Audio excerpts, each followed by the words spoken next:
Olá, estamos começando a partir de agora mais um programa em discussão e nosso tema de hoje é a violência contra a mulher. Infelizmente, um tema que vive nas manchetes, as estatísticas continuam crescentes e para debater esse tema aqui conosco no estúdio, nós estamos recebendo a deputada estadual Estela Bezerra, do PSB, também a secretária da Mulher e Diversidade Humana, Gilberta Soares, e a delegada, coordenadora das delegacias da mulher no estado da Paraíba, Maísa Félix. E nós vamos falar a partir de agora sobre esse tema e também sobre as estatísticas e outros assuntos pertinentes. Deputada Estela Bezerra, seja bem-vinda aqui ao programa em discussão. E o que é que leva a essa violência que é sempre tão constante na nossa sociedade? Obrigada, Cláudia. Minha saudação a todos os telespectadores da TV Assembleia. A base da violência contra a mulher é a cultura, a ideia de que o homem é mais e ele pode dominar a mulher e fazer uso da mulher para o seu desejo e bem-estar da maneira que lhe convém. Então, nós temos, ao longo de toda a nossa história, o que a gente chamou de patriarcado para entender essa relação de gênero e de desigualdade. A primeira coisa que se faz na sociedade é reconhecer as diferenças. Homem e mulher são diferentes e depois hierarquizar essas diferenças. Homem e mulheres são diferentes, mas o homem é mais forte, é mais inteligente, é mais racional e a mulher é frágil, a mulher não tem essa capacidade de resposta. Então, essa ideia que desqualifica as mulheres é a base da naturalização da violência contra as mulheres, porque cabe ao homem definir e decidir quais são os bons caminhos que devem ser tomados. Tudo isso está presente em alguns rituais. No casamento, o pai entra e entrega a filha ao marido e a mulher está submetida e subjugada à obediência. Todos os textos religiosos levam as mulheres à obediência. E isso me parece ser a base que faz com que a sociedade, fez com que a sociedade durante muito tempo compreendesse que, por exemplo, em briga de marido e mulher não se metia a colher. Aquilo que acontece no interior da casa não fosse um problema da sociedade, fosse um problema das mulheres. Muitas mulheres vítimas de violência não encontravam respaldo, apoio sequer no seu núcleo de família. Muitas mulheres viveram vidas inteiras de violência, de opressão, de agressão, sem poder ter sequer com quem falar. Às vezes ia ao padre num confessionário e falava e ali não resolvia nada da sua vida. O nosso maior avanço nesse aspecto está sendo desconstruir a naturalização da violência contra a mulher e consolidar políticas públicas que possam responder e confrontar esse fenômeno social que é, como disse você no início, uma tragédia não só para as mulheres, mas para toda a sociedade, porque uma mulher vítima de violência não vai ao trabalho, não tem equilíbrio emocional, o impacto não é só na vida dela, na vida da família e na vida da sociedade. Então, o advento, a criação da Delegacia das Mulheres, que a gente vai chegar a conversar sobre isso, talvez a principal política de reprovação à violência contra a mulher, que tem promovido a cidadania e o tratamento diferenciado, a elevação da condição de cidadã das mulheres que são tratadas como cidadãs de segunda classe. A partir do momento em que a gente reprova a violência contra a mulher, a gente corrige e busca corrigir uma das maiores injustiças que é cometida na nossa espécie, que é a opressão de gênero. Secretária Gilberta Soares, falta muito, o caminho é longo para tentar reverter esse estado de coisas. O que é que tem sido feito para ajudar as mulheres a conquistar esse espaço de igualdade? Acho que muito foi conquistado, mas falta muito. Se a gente tomar um exemplo, das ações públicas, né, na esfera pública para enfrentamento da violência contra as mulheres, eu acho que a gente pode dizer que nós demos passos largos, porém lentos. Nós temos na história do Brasil a primeira delegacia de atendimento especializado à mulher, ela data de 1985. Em São Paulo, muito recente, né? E é recente, né? E aqui na Paraíba, em 87, nós fomos o terceiro estado a implantar uma delegacia especializada de atendimento à mulher. Depois disso, e as delegacias da mulher, elas representam um grande avanço, porque elas são um instrumento muito importante no sentido de pautar para a sociedade que a violência contra a mulher é crime, muito antes de existir uma lei e de desnaturalizar a violência que as mulheres sofriam. Então, nós vamos ter outro marco importante no enfrentamento à violência em 1995, com a criação dos juizados criminais especiais, que nem eram ainda juizados especializados em enfrentamento à violência contra a mulher. Então, a gente passa 10 anos para ter outro marco jurídico, legal, na política, né, no âmbito do Estado, pensando no Estado de forma maior. E a Lei Maria da Penha vai ser promulgada em 2006. Então, nós passamos, assim, 10 em 10 anos para ter avanços significativos, considerando os marcos legais. Claro que a atuação dos movimentos sociais, do movimento feminista, né, foi contundente, né, e da década do período de redemocratização brasileiro, após 1975, década de 80 e diante, isso foi contundente e foi sim essas ações que conseguiu fazer com que o Estado brasileiro, os governos, aderissem e implantassem políticas públicas. Então, são os passos largos, mas são lentos. Né, e hoje nós estamos em 2017 e nós ainda temos muito que avançar. Né? Tivemos outro marco importante, que é a Lei do Feminicídio, posterior à Lei Maria da Penha, que também vem alertar a sociedade, alertar e ser um instrumento eficaz no mundo jurídico, no sentido de criminalizar, criando qualificantes para aqueles crimes, para aquelas mortes de mulheres que são em decorrência da questão de gênero, pelo fato dela ser mulher. Então, isso vem qualificar o crime, e claro que isso é importante como instrumento de repressão e de mudança de mentalidade, porque as coisas estão juntas. Então, é importante que a gente veja que o Estado brasileiro ele tem uma dívida grande com as mulheres. Por esses marcos, que se a gente considerar só a violência contra a mulher, de praticamente 10 anos de um avanço para o outro, então, que vários estudiosos têm colocado isso, a gente vê que a dívida é grande, mas muito tem ainda que se avançar. E o que é que tem sido feito para isso? Eu acho que, se a gente for pensar nos dias de hoje, a gente tem aqui na Paraíba um crescimento dessa política de enfrentamento à violência, agora, no tempo atual, incluindo muitas outras áreas, não mais só, né, a segurança pública e o judiciário, considerando esses marcos que eu coloquei, mas também a área da saúde, a área da assistência social, né, a área da educação, enfim, o emprego em renda, uma série de outros serviços, de outras ações que vêm se juntar e construir o que a gente chama de rede de atenção às mulheres em situação de violência. Acho que é o grande avanço no enfrentamento à violência, o Estado tem entendido, os governos têm entendido que a gente precisava construir redes, que não ia ser só a segurança, só o judiciário, ia ser sim esse conjunto de ações que passam por várias áreas da política pública e também por várias instituições, né, nos vários âmbitos de poder, de governos, né, tanto municipal, estadual, federal e de outras instituições, em diálogo com a sociedade civil organizada, com as demandas das mulheres. Então, eu acho que isso é um grande avanço e a Paraíba tem feito, acho que a gente tem feito esse dever de casa, a gente tem feito isso quando a gente tem cada vez mais instituições que entram e constroem essa rede, como por exemplo o INSS. O INSS hoje faz parte dessa rede, né? E aquelas mulheres que são vítimas de violência, elas têm algumas prioridades em relação à busca de, por exemplo, de direito previdenciário e FGTS, por exemplo. Então, isso é extremamente importante, esse conjunto, e o fortalecimento das políticas que já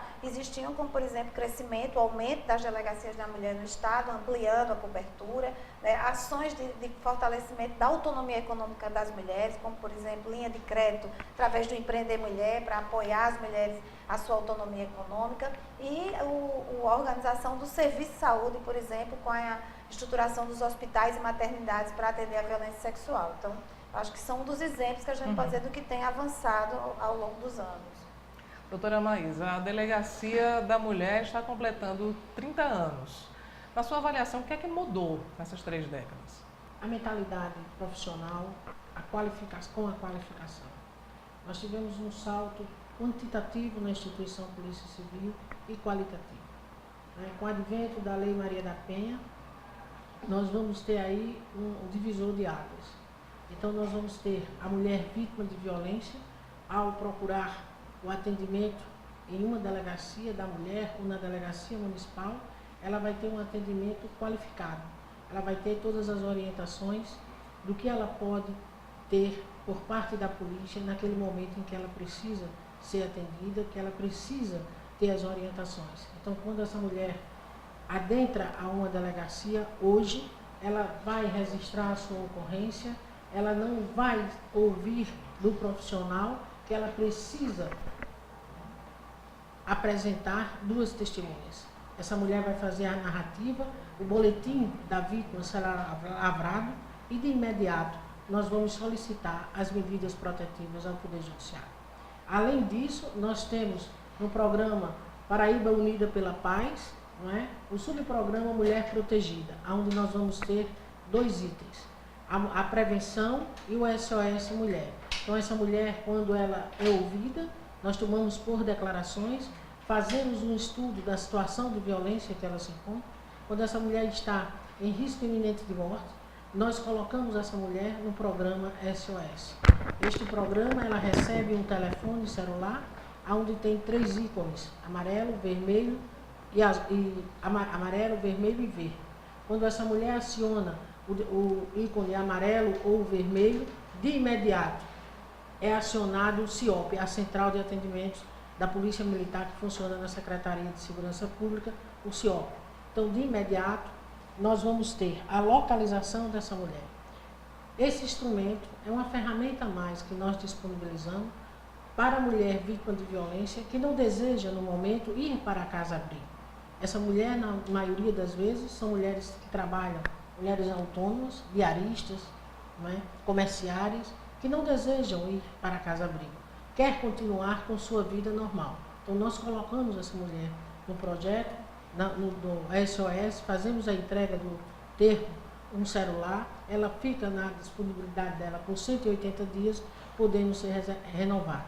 De imediato, nós entregamos o celular, encaminhamos as medidas protetivas para o Poder Judiciário e como há uma parceria entre a Secretaria de Segurança Pública e o Poder Judiciário no programa Mulher Protegida com relação às mulheres que estão dentro do projeto SOS, de imediato, na maioria dos casos, os deferimentos das medidas protetivas. Essas medidas protetivas, elas são efetivas? Elas são realmente postas em prática da maneira que são solicitadas?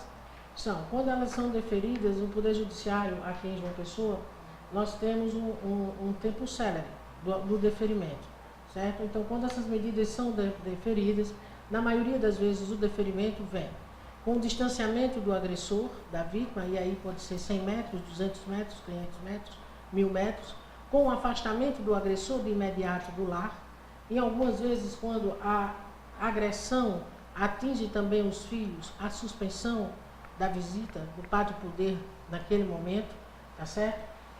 É extensivo a medida protetiva também para as testemunhas, para os familiares da vítima. Nós solicitamos nas medidas protetivas e aí também o Poder Judiciário, quando defere essas medidas, coloca as restrições aonde o agressor, além do distanciamento, não pode entrar em contato através de redes sociais, qualquer meio de comunicação, não só com a vítima, mas também com seus familiares e com as testemunhas. Nós vamos ter também, na Lei Maria da Penha, nas medidas protetivas, na fase ainda do atendimento à delegacia de polícia, nós podemos solicitar os alimentos provisionais e, na maioria das vezes, o Poder Judiciário também defere os alimentos provisionais. Então, nós temos a Lei Maria da Penha, ela dá ao delegado de polícia um universo de ações aonde ele pode solicitar da Justiça para, naquele momento que a mulher procura a delegacia, dar a essa mulher a tranquilidade que ela merece. Muito bem, nós continuamos debatendo esse tema, que é a violência contra a mulher. Nós vamos ao intervalo e voltamos em instantes para continuar falando sobre isso aqui no Em Discussão.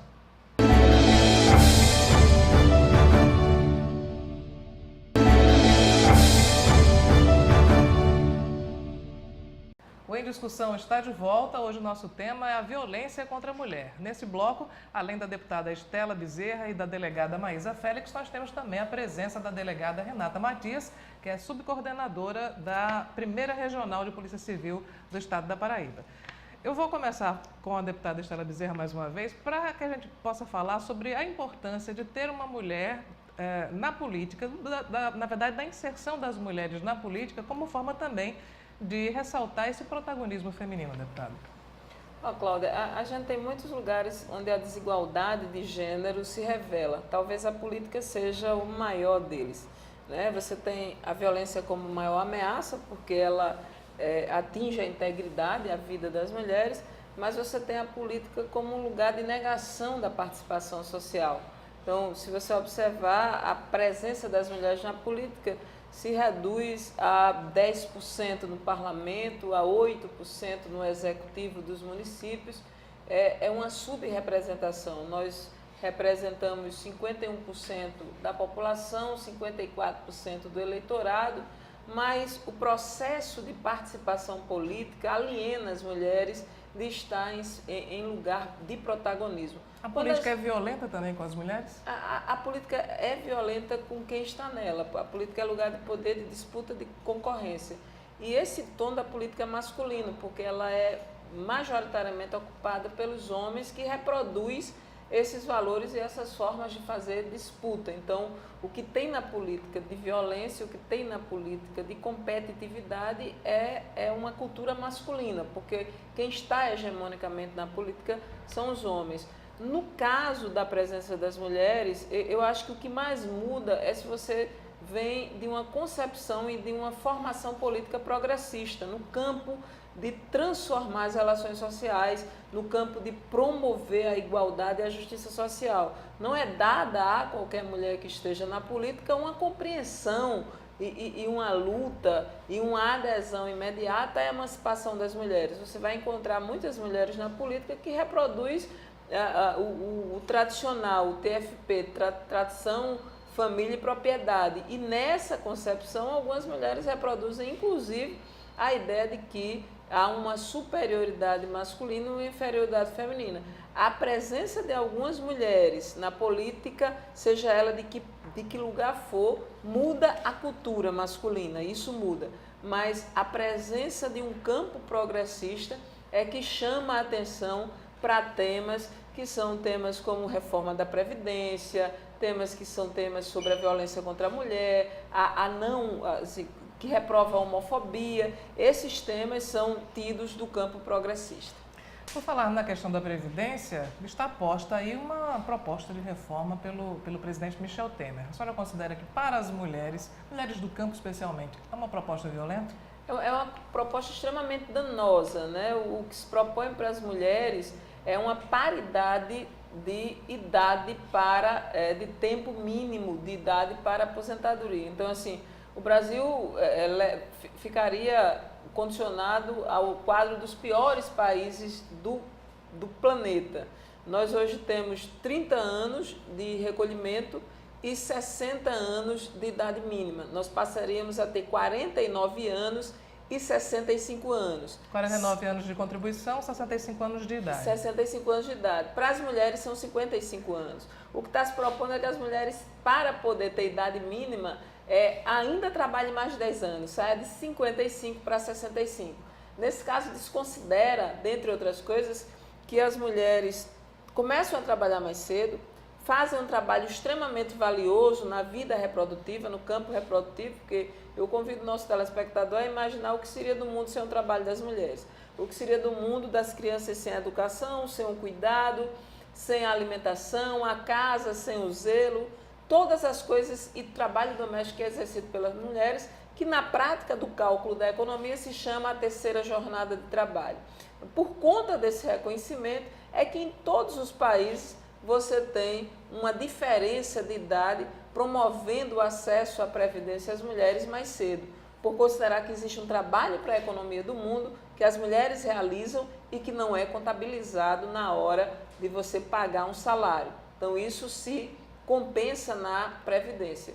Essa seria uma das maiores violências que nós teremos se isso acontecer. Por isso que é fundamental a organização social contrária à reforma da Previdência. Nós saímos da violência ideológica e vamos falar novamente sobre a violência física, a violência mais concreta, né?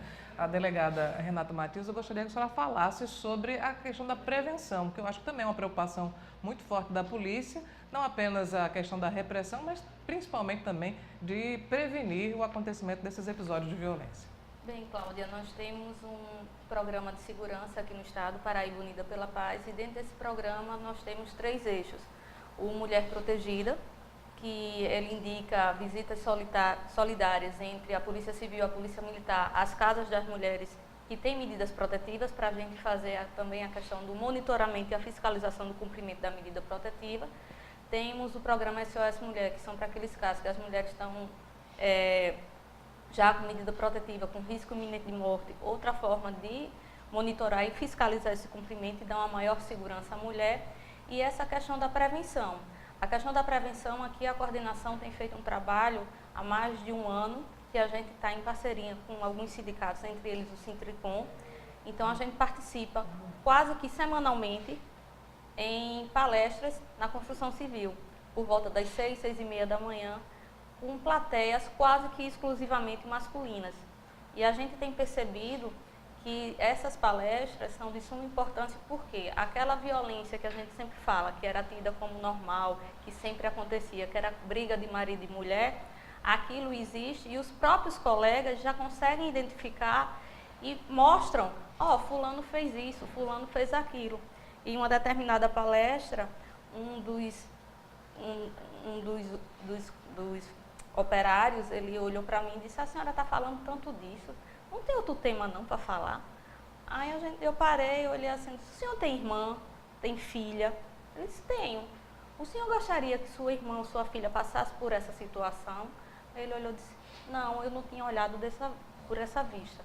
Então, assim, a gente percebe que esse trabalho de palestra, de prevenção, de conscientização, se faz necessário. Por quê? A questão da violência doméstica, principalmente, é uma questão ainda cultural. Então, vem de muito tempo. Infelizmente, a gente não vai conseguir mudar isso da noite para o dia. A senhora percebe esse comportamento também, o machismo nas próprias mulheres? E temos. É diferenciado o machismo feminino do machismo masculino, vamos dizer assim? Eu acho que o feminino, ele é colocado de uma forma diferente. Às vezes ela não percebe nem que ela está sendo machista. A gente sabe que a grande maioria daqui das famílias paraibanas são lideradas por mulheres, mas é aquela questão, o exemplo. O que é que eu aprendi? Se eu vim de um lar que essa questão da violência era tida como naturalizada, a chance de eu, mulher, me tornar uma vítima era grande. Por quê? Eu vou reproduzir aquilo que eu aprendi. Então, se eu vi aquela pessoa passando por aquela situação, aguentando calada, sofrendo, mas não denunciando, não procurando ajuda, isso é normal de relacionamento. E a questão do menino, ele vai ver o exemplo que ele tem. Ele não pode ter tido o exemplo do pai, porque o pai pode não, mas ver o que é que ele via ao seu redor. A gente ainda tem aquela questão, menino faz isso, menino faz aquilo. Essas diferenças, a gente pensa que não, mas isso também faz parte. Por que que o menino pode jogar bola e a menina não pode? Por que que a menina tem que brincar com a boneca e o menino não pode brincar? Então a gente pensa que o machismo é só realmente na questão da violência. Mas há muitas sutilezas que a gente sequer percebe. Muitas sutilezas que a gente não percebe que está imbuído do machismo. Doutora Maísa, existe um perfil do agressor? Nós poderíamos traçar esse perfil nas classes sociais menos abastadas, entre as pessoas que têm mais educação? Há diferenças? Nós percebemos nas nossas oitivas, nas qualificações de interrogatórios, nas declarações das vítimas, que não existe diferença de perfil, porque o agressor é doutor com pós-graduação, com pós-doutorado. Nós vamos encontrar na violência moral, nos xingamentos, na injúria, um kit. E é impressionante, isso nós temos registrados. Tanto faz as agressões morais do indivíduo que nunca frequentou uma sala de aula, como do indivíduo que tem a maior titulação de pós-doutorado. Então, nós temos, nesse momento, uma democracia com relação aos agressores. Também vamos ter no papel da vítima.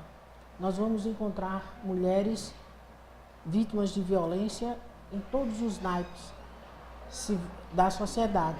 A mulher intelectual, a dona de casa, não é? A mulher delegada, a mulher juíza, a mulher médica. É bastante democrática, como é também a figura do agressor. A senhora já teve na sua rotina profissional ameaças de agressão por parte de agressores que foram abordados pela senhora e quiseram também lhe desqualificar? Nós trabalhamos na área de segurança e nós sabemos que muitas vezes o indivíduo, no momento em que se sente, vamos dizer, acuado, porque o agressor da violência doméstica, na maioria das vezes, ele tem um comportamento perante a sociedade de um cordeiro. Ele só se transforma no lobo quando ele adentra a sua residência.